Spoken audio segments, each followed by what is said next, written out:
Good morning. അപ്പോൾ നിങ്ങൾ തമ്പനയിൽ കണ്ട പോലെ ഒരു ഹാപ്പി ന്യൂസ് ഷെയർ ചെയ്യാൻ വേണ്ടിയിട്ടാണ് രാവിലെ തന്നെ വന്നിട്ടുള്ളത്. അതിൽ ഒന്നാമത്തെ കാര്യം വെച്ചാൽ ടെക്നീഷ്യൻ നോട്ടിഫിക്കേഷൻ ഉടൻ എന്നുള്ള രീതിയിലാണ് അതിന്റെ ഷോർട്ട് നോട്ട്സ് റെയിൽവേ പുറത്തിറങ്ങിയിട്ടുണ്ട്. റെയിൽവേയുടെ ഒഫീഷ്യൽസ് അയച്ചു വന്ന കാര്യമാണ്. അപ്പോൾ നിങ്ങൾക്ക് ഇതിന് വിശ്വസിക്കും എന്തായാലും.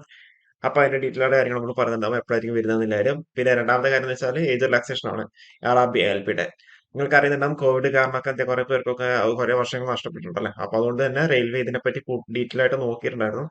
മുന്നേ 27 വയസ്സ് വരെയായിരുന്നുണ്ടായിരുന്നു കഴിഞ്ഞ നോട്ടിഫിക്കേഷനിൽ. പക്ഷേ ഈ ഒരു നോട്ടിഫിക്കേഷനിൽ 30 ആക്കിയിട്ടുണ്ടായിരുന്നു. എന്നിരുന്നാലും ഏഹ് എന്താ ഇപ്പൊ വീണ്ടും എന്ത് ഏജ് റിലാക്സേഷൻ 33 വയസ്സ് വരെ ആക്കിയിട്ടുണ്ട്. അതായത് അൺഡിസേബിൾഡ് കാറ്റഗറിയിലേക്ക് 18 തൊട്ട് 33 വയസ്സ് വരെയാണ് ഏജ് ലിമിറ്റ് ഉള്ളത്. ഓക്കെ, 33 വയസ്സ് വരെയുള്ളവർക്ക് എന്ത് ഇത് അപ്ലൈ വേണ്ടി പറ്റുന്നുണ്ടോ. പിന്നെ OBC നോൺ ക്രിമിലെയർ ആണെങ്കിൽ 1988 1988 ശേഷമുള്ളവർക്ക് എന്താ അപ്ലൈ വേണ്ടി പറ്റുന്നുണ്ടാവും. അതേപോലെ SC ചെയ്യാൻ 1986 ശേഷമുള്ളവർക്ക് എന്ത് അപ്ലൈ വേണ്ടി പറ്റുന്നുണ്ടാവും. പിന്നെ ലോവർ ലിമിറ്റ് വെച്ചാൽ 2006 മുന്നേ ഉള്ളവർ, 2006 ശേഷമുള്ളവർക്ക് എന്താ 2006 ശേഷമുള്ളവർക്ക് അപ്ലൈ വേണ്ടി പറ്റുന്നുണ്ടാവും. അതിന് മുന്നേ ഉള്ളവർക്ക് മാത്രമേ അപ്ലൈ വേണ്ടി പറ്റുന്നുണ്ടാവുള്ളൂ. ഓക്കെ, അപ്പൊ ഇത് ഇന്നലെ ഇറങ്ങിയ ഷോർട്ട് നോട്ടീസ് എന്ന രീതിയിലാണ് ഇറങ്ങിയേക്കുന്നത്. 29/1/2024 എന്നുള്ള രീതിയിൽ. അപ്പോ കുറെ പേരൊക്കെ ഏജ് റിലാക്സേഷൻ വേണമെന്നുള്ള രീതിയിലൊക്കെ കുറെ പെറ്റീഷനൊക്കെ പോയിട്ടായിരുന്നല്ലോ. അപ്പൊ അതൊക്കെ റെയിൽവേ കൺസിഡർ ചെയ്തിട്ടുണ്ട്. ഇന്നലെ അതിന്റെ ഒരു മീറ്റിംഗ് ഉണ്ടായിരുന്നു. ഓക്കെ, അപ്പൊ അതിൽ ഡീറ്റെയിൽ ആയിട്ട് അതിനെപ്പറ്റി ഡിസ്കഷൻ നടന്നിട്ടാണ് ഒരു ഷോർട്ട് നോട്ടീസ് ഇറങ്ങിയേക്കുന്നത്. രണ്ടാമത്തെ കാര്യം ടെക്നീഷ്യന്റെ ആണ്. നിങ്ങൾക്കറിയാം കഴിഞ്ഞ പ്രാവശ്യം ഞങ്ങൾക്ക് ALP ടെക്നീഷ്യൻ എന്നുള്ള രീതിയിലാണ് നോട്ടിഫിക്കേഷൻ ഇറക്കിയത്. പക്ഷേ ഇപ്രാവശ്യം തൊട്ട് എന്താ അവർ ALP വേറെ ടെക്നീഷ്യന് വേറെ എന്നുള്ള രീതിയിലാണ് അവർ നോട്ടിഫിക്കേഷൻ ഇറക്കുന്നത്.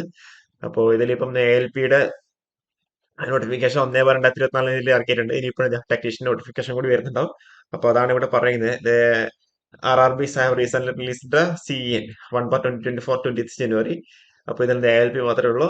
അപ്പോൾ നമ്മളിത് അടുത്തൊരു കോമൺ സെൻട്രലൈസ്ഡ് എംപ്ലോയ്മെന്റ് നോട്ടിഫിക്കേഷൻ ഇറക്കാൻ വേണ്ടി പോവാണ്, ടെക്നീഷ്യന് വേണ്ടി മാത്രം എന്നുള്ള രീതിയിൽ. ഓക്കെ, അപ്പോ ടെക്നീഷ്യന്റെ നോട്ടിഫിക്കേഷൻ മോസ്റ്റ് പ്രോബബ്ലി ഫെബ്രുവരി 4, 3, 4, 5 എന്ന് പറയുന്ന ഡേറ്റിലായിരിക്കും വരുന്നുണ്ടാവുക. നോട്ടിഫിക്കേഷൻ പെട്ടെന്ന് തന്നെ ഇറങ്ങുന്നുണ്ടാവും. ഫെബ്രുവരി 3, 4, 5 എന്നുള്ള രീതിയിലായിരിക്കും മോസ്റ്റ് പ്രോബബ്ലി ഉണ്ടാവുക. ഓക്കെ, അപ്പോ അതിന്റെ കൂടുതൽ അപ്ഡേഷൻസും കാര്യങ്ങളൊക്കെ നമ്മൾ വരുന്നുണ്ടാവും. ഓക്കെ, അപ്പോ പിന്നെ ALP വേക്കൻസിന്റെ ബേസ് ചെയ്തിട്ട് നിങ്ങൾ എല്ലാവരും എന്താ പറയണ്ടേ ഇങ്ങനെ തിരിഞ്ഞു പോകാനും കളിക്കുന്നൊക്കെ ഉണ്ടായിരുന്നല്ലേ.